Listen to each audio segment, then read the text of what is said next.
दोस्तों, जिंदगी अगर 1970 के फिल्म की तरह होती तो बच्चन साहब एक ऐसा डायलॉग बोलते जिसमें जिंदगी खुद ऑडियंस बनकर तालियां बजा रही होती। लेकिन जिंदगी और रियल लाइफ में बहुत बड़ा डिफरेंस है।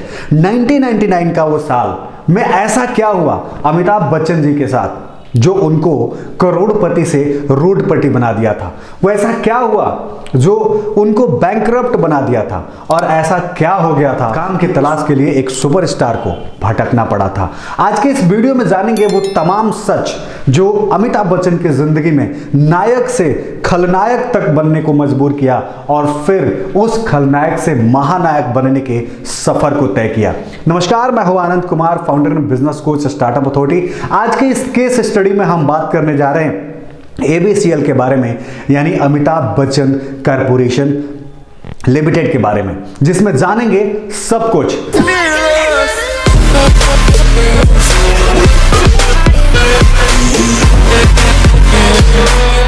तो चलिए शुरू करते हैं। दोस्तों, टाइम था 1995 जब अमिताभ बच्चन जी अपने कैरियर के सबसे सुनहरे दौर से गुजर रहे थे। ये वो समय था जब अमिताभ बच्चन जी किसी भी कंपनी के प्रमोशन के लिए जाते थे या किसी भी ब्रांड पर हाथ रख देते थे तो वो ब्रांड सक्सेसफुल हो जाता था।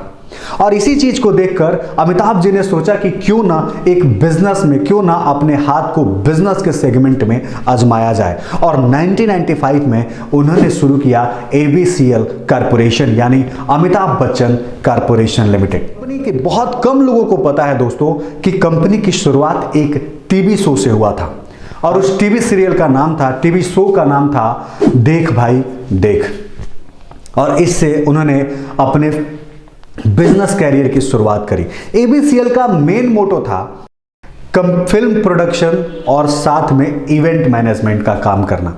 कंपनी ने शुरुआती दौर में फिल्म बॉम्बे के हिंदी वर्जन के साथ काम किया। वर्जन सुपरहिट साबित हुई। इसके बाद से बैंडिट क्विट के तेलुगु वर्जन पे काम किया, रक्षक पे काम किया और दिलजिले जैसी फिल्म के कुछ गानों पर काम करना शुरू किया।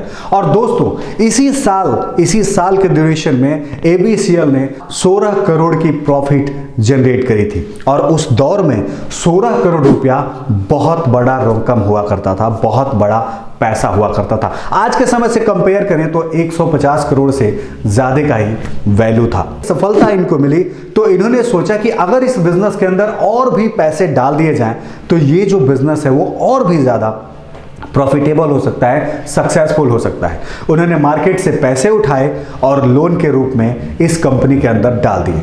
कंपनी बढ़नी स्टार्ट हो गई थी क्योंकि कंपनी ने प्रॉफिट चख लिया था दोस्तों। और उसी वक्त और 1996 में जब कंपनी बड़ी हो रही थी और एक इवेंट मैनेजमेंट कंपनी के तौर पर ABCL कॉरपोरेशन ग्रो कर रही थी तो मिस वर्ल्ड कंपटीशन को अरेंज करने के लिए कुछ लोगों ने इनसे कनेक्ट किया। ड्यूरेशन बहुत शॉर्ट था, बहुत कम समय में उसको इंप्लीमेंट करना था, उसको लागू करना था। इन्होंने कुछ अच्छा करने की सोची और उससे कॉन्ट्रैक्ट कर लिया। और दोस्तों, ये वो समय था जब भारत की ऑडियंस इस तरह के कंपटीशन से अवेयर नहीं थी। भारत में इस तरह के कंपटीशंस के लिए स्पॉन्सर्ड नहीं थे। इसके बावजूद भी उन्होंने कुछ नया करने के चक्कर में इस कंपटीशन को एक्सेप्ट किया और इस पर काम शुरू कर दिया। और दोस्तों, ये चीज ऐसा हो गया कि इनके पास इतनी ज्यादा इन्वेस्टमेंट इसमें चली गई जो इन्होंने एक्सपेक्ट भी नहीं किया था। और उस दौर में बहुत जबरदस्त लॉस हुआ और ये पहली लॉस थी ABCL कॉरपोरेशन की। और इस समय ऐसा सिचुएशन आ गया था कि ये कंपनी लोगों के ड्यूज को भी क्लियर करने में सक्षम नहीं थी। फिर इन्होंने इवेंट मैनेजमेंट की तरफ से मुड़ते हुए फिर डिसाइड किया कि क्यों ना फिल्म सेक्टर में फिर से काम किया जाए ताकि इस लॉस को कम किया जा सके। और कंपनी फिर से बड़े स्क्रीन यानी गोल्डन स्क्रीन पर फिल्म की शुरुआत की। इसके बाद बैक टू बैक 2 फिल्म इसके कंपनी ने रिलीज की। एक था तेरे मेरे सपने और दूसरा था 7 रंग के सपने। तेरे मेरे सपने यही वो फिल्म थी जिसमें मुन्ना भाई MBBS के सर्किट यानी अरशद वारसी ने अपने फिल्मी कैरियर की शुरुआत की थी। और ये फिल्म भी बुरी तरह से फ्लॉप हुआ। इसके बाद जब इनकी टीम ने डिसीजन लेना शुरू किया, सोचना शुरू किया कि आखिर ये फिल्म क्यों फ्लॉप हुई, तो समझ में आया कि उस समय बड़े बड़े स्टार्स की फिल्म जो है वो काफ़ी तेज़ी से सक्सेसफुल हो रही थी, जैसे कि दिल तो पागल है, बॉर्डर, रंगीला और राजा हिंदुस्तानी। ये उस दौर की सबसे सफलतम फिल्मों में से एक थी। अब चूंकि ये फिल्म औंधे मुंह गिर चुकी थी, इनकी प्रॉफिट जो है वो बिल्कुल डाउन हो चुकी थी, लगातार असफलता सामने आ रही थी, तो इन्होंने शुरू किया अपने इक्के के साथ फिल्म की शुरुआत करने के लिए। यानी वो इक्का जो फिल्मी कैरियर का सबसे बड़ा हीरा था, यानी खुद अमिताभ बच्चन। अमिताभ बच्चन जी के साथ जब इन्होंने फिल्म की शुरुआत करनी शुरू की तो पहली फिल्म प्रोड्यूस हुई, उस फिल्म का नाम था मृत्युदाता। और मृत्युदाता फिल्म उन दो फिल्मों से भी बुरी तरीके से फ्लॉप हो गई। और ये वो दौर था दोस्तों जब कर्ज से ABCL पूरी तरीके से डूब चुकी थी और ये कंपनी पूरी तरीके से बैंकरप्ट हो चुकी थी। और इस समय अमिताभ जी के पास इतने पैसे भी नहीं थे जो उनके डेली यूज के लिए काम आ सके। वो दौर था जब इनके पास कंपनी को सरेंडर करने के अलावा और कोई भी रास्ता नहीं बचा था। उस समय खुद अमिताभ बच्चन जी घर से निकलकर और यश चोपड़ा जी के पास गए और उनसे कहा, चोपड़ा साहब मैं तो पूरी तरह से बैंकरप्ट हो चुका हूं, अगर आपके पास थोड़ा मोड़ा काम हो तो आप मुझे दे दीजिए, मेरे पास पैसे भी नहीं है लोगों की उधार चुकता करने के लिए। और दोस्तों ये वही दौर था जिस दौर में अमिताभ बच्चन जी को सपोर्ट करने के लिए धीरू भाई अंबानी भी आए थे। शायद आपने ये वीडियो जरूर देखा होगा जब वो अमिताभ बच्चन जी धीरू भाई अंबानी को धन्यवाद कह रहे थे उस सिचुएशन में उनके साथ खड़े होने के लिए। बैंकरप्ट हो गया, दिवालिया हो गया मेरा। और उस वक्त यश चोपड़ा साहब एक फिल्म पे, एक प्रोजेक्ट पे काम कर रहे थे और वो प्रोजेक्ट था मोहब्बतें। और मोहब्बतें में जो गुरुकुल के प्रिंसिपल का रोल था वो रोल एक्चुअल में बमन ईरानी साहब को निभाना था, लेकिन यश चोपड़ा साहब ने बमन ईरानी साहब को साइड किया और अमिताभ बच्चन साहब को उसमें इन किया। स्क्रिप्ट को पूरी तरीके से चेंज किया गया और वहां पर उनको ऐश्वर्या राय के पिता के तौर पर इंट्रोड्यूस किया गया।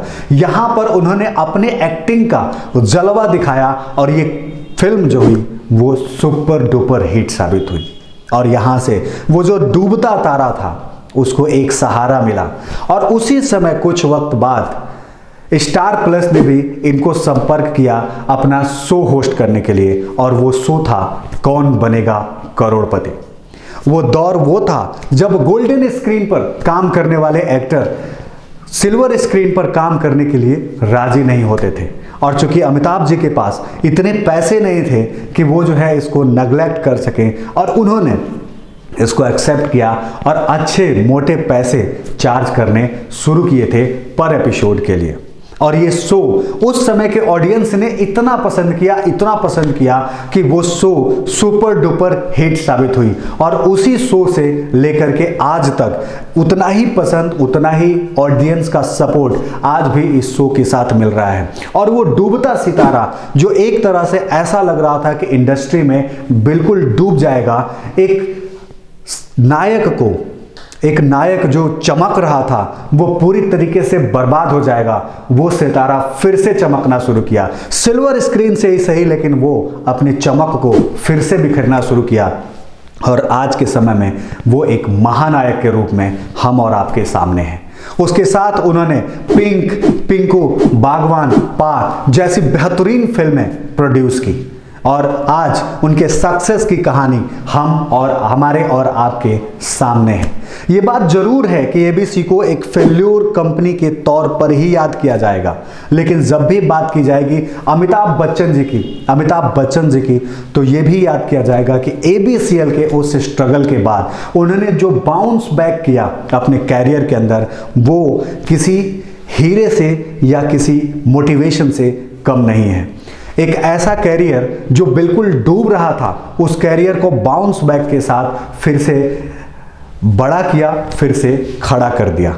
तो दोस्तों उम्मीद करता हूं कि आपको इस मोटिवेशनल स्टोरी से, इस सच्ची घटना पर आधारित कहानी से कुछ मोटिवेशन जरूर मिला होगा। अगर आपको ये वीडियो पसंद आया तो लाइक करिएगा, इस चैनल को सब्सक्राइब करके बेल आइकन को दबाइएगा ताकि इसी तरह की वीडियोज सबसे पहले आप तक पहुंचाया जा सके।